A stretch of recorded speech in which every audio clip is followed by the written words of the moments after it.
Australia has an extraordinary depth and range of experiences and destinations, from preserving Mawsons Hut in the Antarctic to the goldfields of Kalgoorlie, from the lure of Coffs Harbour to the Great Victorian Bike Ride. Those encounters ahead in this episode of Travel Oz. Hello, I'm Greg Granger. It is the symbol of Australia's historic and heroic expeditions in the Antarctic, Mawsons Hut. For almost 100 years, it's weathered ferocious blizzards, with a team of restorers from the Mawsons Hut's foundation working through the brief Antarctic summer to keep it and its artefacts preserved. Ahead, we follow the work of the restoration team, including their search for an abandoned air tractor.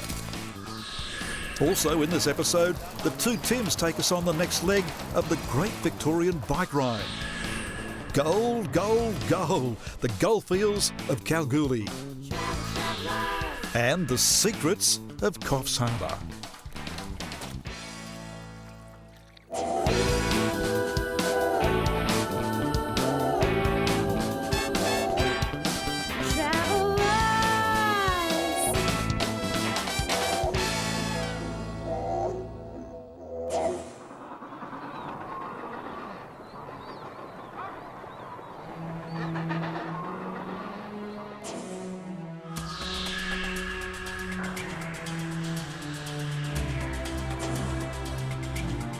In previous episodes of Travel Oz, we explored Australian territory in the Antarctic, sailing along massive ice cliffs to scout formations like the massive Mertz Glacier. We encountered big pods of killer whales as they hunted Antarctic herring, while other orcas hunted the edge of the pack ice.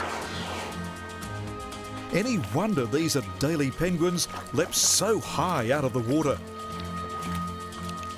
Our mission had been to revisit territory explored and mapped by the legendary Antarctic hero Sir Douglas Mawson. We found a food dump left by his team a century ago, and we visited the hut he overwintered for 2 years. For the last century, it's been battered by the most powerful coastal winds in the world, in a rocky headland known as the home of the blizzard. Almost 100 years on, Mawsons Hut is still standing strong. To help keep it standing for yet another century, a team of volunteers from the Mawsons Hut's foundation spends every Antarctic summer working on it, with our Aurora Expeditions ship dropping off this year's team. First, helicopters are used to ferry building supplies from our ship to shore. For the next 2 months, the volunteers will work here, their first focus being Mawsons Hut itself. The Mawsons Hut's foundation is a not-for-profit organisation that has been sending expeditions here to Cape Denison for the past 12 years to stabilise and conserve the huts and artefacts. Leader of this year's restoration team is Dr. Ian Godfrey.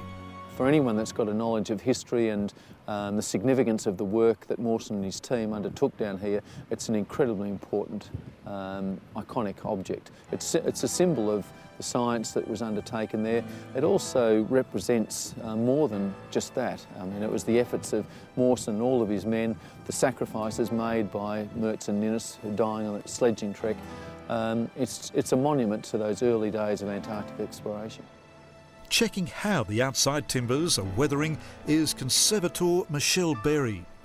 So I'm just documenting the gaps in the wall so that we have a really clear picture of the kind of problems that this wall faces. And this wall in particular leads straight into the workshop. So when these boards fail, then you'll get snow ingress in the workshop under, it'll be much greater snow ingress than was already going on in there, which is quite a lot.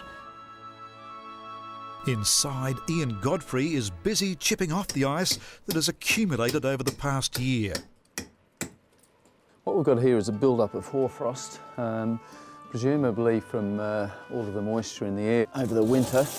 We've had some sublimation occurring, and then it refreezes when it contacts a cooler surface. In here we've got a natural barrier because we've got a Mawson's cubicle, but outside we've got a bigger build-up as well on the roof and ceiling. Ian and his colleagues are slowly uncovering a treasure chest of supplies left behind by the Mawson team. Once they're dried out, these papers can still be read. And how good would that whiskey taste if only they could open it? Megan Absalon is chipping ice off one of the bunks. We're in Murphy's bunk. We're just excavating the ice back, and we may find part of an old radio that may have been moved over into Murphy's bunk at some stage. So we're nearly there, but probably a few more days to go. Okay, what's just been exposed here is some typewritten instructions for some scientific equipment. And as we know, Mawson had a typewriter down here. Yeah. I think that this is in fact something that probably was produced at the huts. Right, well, what I've got to do up here now that we've exposed or removed most of the snow and ice from the top of Mawson's cubicle is now document exactly what's here. It's nice seeing a pair of boots and this box here as well, which is just got written on this other side, care of Dr. Mawson, which is a nice touch.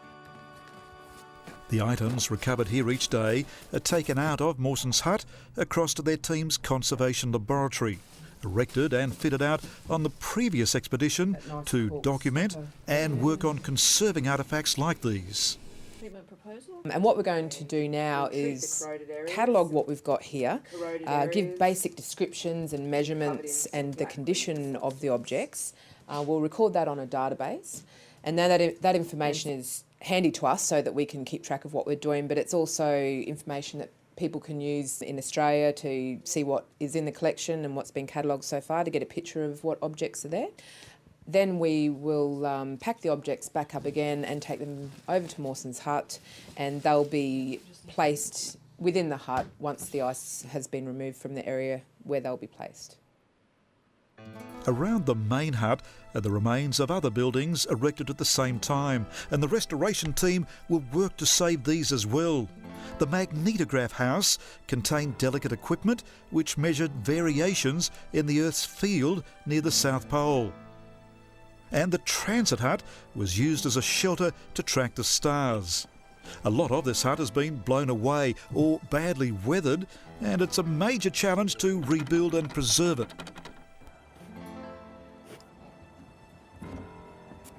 One of the major things that happens in strong winds, the whole thing is sort of racks side to side. So we're putting a few extra braces on it, and hopefully that'll give it a bit more life. The other major exercise taking place around Mawsons Hut this year is to try to find what's become known as the air tractor, a wingless aeroplane left by Mawson's men. This contraption carries a radar that will hopefully pick up the frame of the abandoned plane. We have an idea roughly where the plane is. It's in an area about the size of your average suburban home. It's been photographed there. We know that between two photographs about 15 years apart it hasn't shifted, it's just sunk in the ice. So the chances are that it's still there. This is a photograph from 1976 with the frame of the plane just sunk into the snow. The veranda pole there lines up with the pole on the hill in the distance. And here's today's. Proclamation pole on the hill lines up with the veranda post. And that gives us what's known as a transect, which is where an object in the distance lines up with an object in the foreground. Now this actually corresponds exactly with the position we got from reworking the old photographs. And so begins this ingenious search, the radar being pushed around and around in the snow close to Mawsons Hut. Then, a signal. Have they found it? Time to use chainsaws to cut up the ice and explore below.